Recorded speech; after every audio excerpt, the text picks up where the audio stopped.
നമ്മൾ ഇന്ന് ഡിസ്കസ് ചെയ്യാൻ പോകുന്നത് നമ്മുടെ സിലബസിലുള്ള ഒരു ടോപ്പിക്കാണ് റിവേഴ്സ് ആൻഡ് ലേക്സ്. അതായത് നമ്മുടെ നദികളുമായി ബന്ധപ്പെട്ടുള്ള ക്വസ്റ്റ്യൻസ് ആണ്. അത് നമ്മുടെ എക്സാമിന് ചോദിക്കാൻ സാധ്യതയുള്ള ടോപ്പ് 13 ക്വസ്റ്റ്യൻസ് ആണ് നമ്മളിന്ന് ഡിസ്കസ് ചെയ്യാൻ പോകുന്നത്. അപ്പോൾ ഏതൊക്കെയാണ് ആ ക്വസ്റ്റ്യൻസ് എന്ന് നമുക്ക് നോക്കാം. ഒന്നാമത്തെ ചോദ്യം, പുരാതന കാലത്ത് ചൂർണി എന്നറിയപ്പെട്ടിരുന്ന നദി. പുരാതന കാലത്ത് ചൂർണി എന്നറിയപ്പെട്ടിരുന്ന നദി. പെരിയാർ. പെരിയാർ. അടുത്ത ചോദ്യം, ഏത് നദിയുടെ തീരത്താണ് അയോധ്യ സ്ഥിതി ചെയ്യുന്നത്? ഏത് നദിയുടെ തീരത്താണ് അയോധ്യ സ്ഥിതി ചെയ്യുന്നത്? സരയൂ. സരയൂ. അടുത്ത ചോദ്യം, ടിബറ്റിൽ സിംഗി ഖമ്പൻ എന്നറിയപ്പെടുന്ന നദി. ടിബറ്റിൽ സിംഗി ഖമ്പൻ എന്നറിയപ്പെടുന്ന നദി. സിന്ധു. സിന്ധു. അടുത്ത ചോദ്യം, ചാലിയാർ നദിയുടെ നീളം. ചാലിയാർ നദിയുടെ നീളം 169 കിലോമീറ്റർ. 169 കിലോമീറ്റർ. അടുത്ത ചോദ്യം, ഏത് നദിയുടെ തീരത്താണ് താജ്മഹൽ സ്ഥിതി ചെയ്യുന്നത്? ഏത് നദിയുടെ തീരത്താണ് താജ്മഹൽ സ്ഥിതി ചെയ്യുന്നത്? യമുന. യമുന. അടുത്ത ചോദ്യം, ശ്രീരംഗപട്ടണം ദ്വീപ് ഏത് നദിയിലാണ് സ്ഥിതി ചെയ്യുന്നത്? ശ്രീരംഗപട്ടണം ദ്വീപ് ഏത് നദിയിലാണ് സ്ഥിതി ചെയ്യുന്നത്? കാവേരി. കാവേരി. അടുത്ത ചോദ്യം, കേരളത്തിലെ ഏത് നദിയാണ് മഞ്ഞ നദി എന്നറിയപ്പെടുന്നത്? കേരളത്തിലെ ഏത് നദിയാണ് മഞ്ഞ നദി അഥവാ യെല്ലോ റിവർ എന്നറിയപ്പെടുന്നത്? കുറ്റ്യാടിപ്പുഴ. കുറ്റ്യാടിപ്പുഴ.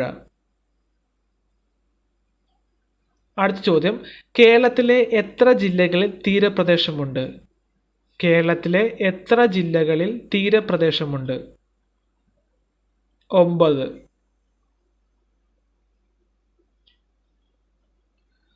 അടുത്ത ചോദ്യം, രാജസ്ഥാനിലെ അന്നാസാഗറിൽ നിന്ന് ഉത്ഭവിക്കുന്ന നദി. രാജസ്ഥാനിലെ അന്നാസാഗറിൽ നിന്ന് ഉത്ഭവിക്കുന്ന നദി.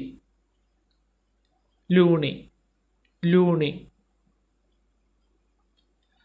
അടുത്ത ചോദ്യം, ജാർഖണ്ഡിലെ ഛോട്ടാ നാഗ്പൂർ പീഠഭൂമിയിൽ നിന്ന് ഉത്ഭവിക്കുന്ന നദി. ജാർഖണ്ഡിലെ ഛോട്ടാ നാഗ്പൂർ പീഠഭൂമിയിൽ നിന്ന് ഉത്ഭവിക്കുന്ന നദി. ദാമോദർ. ദാമോദർ. അടുത്ത ചോദ്യം, കേരളത്തിലെ നീരാളിയുടെ ആകൃതിയിലുള്ള തടാകം. കേരളത്തിലെ നീരാളിയുടെ ആകൃതിയിലുള്ള തടാകം. അഷ്ടമുടി. അഷ്ടമുടി. അടുത്ത ചോദ്യം, കേരളത്തിലെ ഏറ്റവും ചെറിയ നദി ഏതാണ്? കേരളത്തിലെ ഏറ്റവും ചെറിയ നദി ഏതാണ്? മഞ്ചേശ്വരം. മഞ്ചേശ്വരം.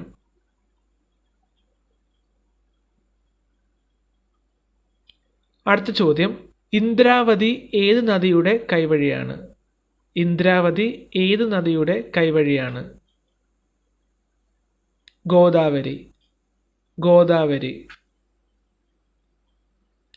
അടുത്ത ചോദ്യം, കേരളത്തിൽ കിഴക്കോട്ട് ഒഴുകുന്ന നദികളുടെ എണ്ണം. കേരളത്തിൽ കിഴക്കോട്ട് ഒഴുകുന്ന നദികളുടെ എണ്ണം. 3. അടുത്ത ചോദ്യം, മജൂളി ദ്വീപ് ഏത് നദിയിലാണ് സ്ഥിതി ചെയ്യുന്നത്? മജൂളി ദ്വീപ് ഏത് നദിയിലാണ് സ്ഥിതി ചെയ്യുന്നത്? ബ്രഹ്മപുത്ര. ബ്രഹ്മപുത്ര.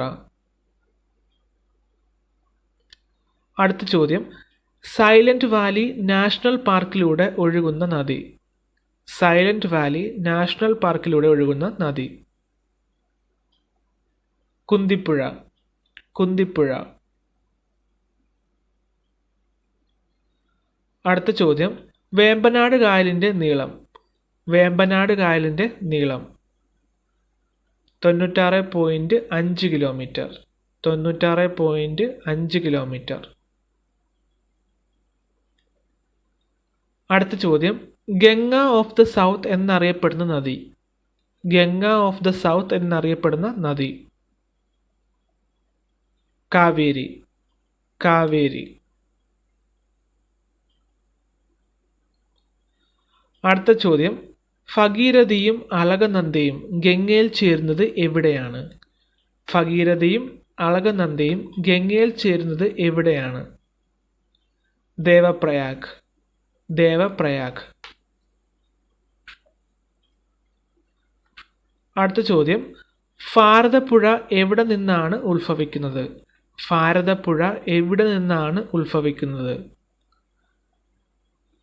ആനമല. ആനമല.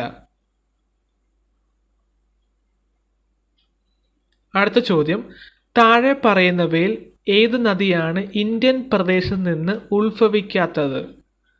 താഴെ പറയുന്നവയിൽ ഏത് നദിയാണ് ഇന്ത്യൻ പ്രദേശത്ത് നിന്ന് ഉത്ഭവിക്കാത്തത്? ബ്രഹ്മപുത്ര. ബ്രഹ്മപുത്ര. അടുത്ത ചോദ്യം, ഏത് നദിയുടെ തീരത്താണ് സ്വർഗദ്വാരി സ്ഥിതി ചെയ്യുന്നത്? ഏത് നദിയുടെ തീരത്താണ് സ്വർഗദ്വാരി സ്ഥിതി ചെയ്യുന്നത്? ഗംഗ.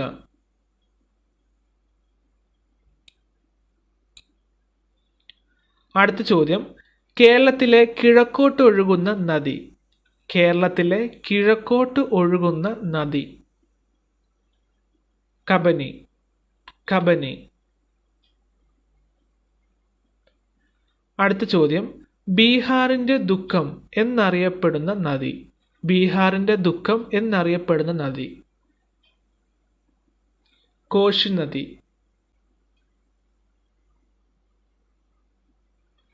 അടുത്ത ചോദ്യം, മഞ്ഞുകാലത്ത് വെള്ളപ്പൊക്കം ഉണ്ടാകുന്ന സംസ്ഥാനം ഏതാണ്?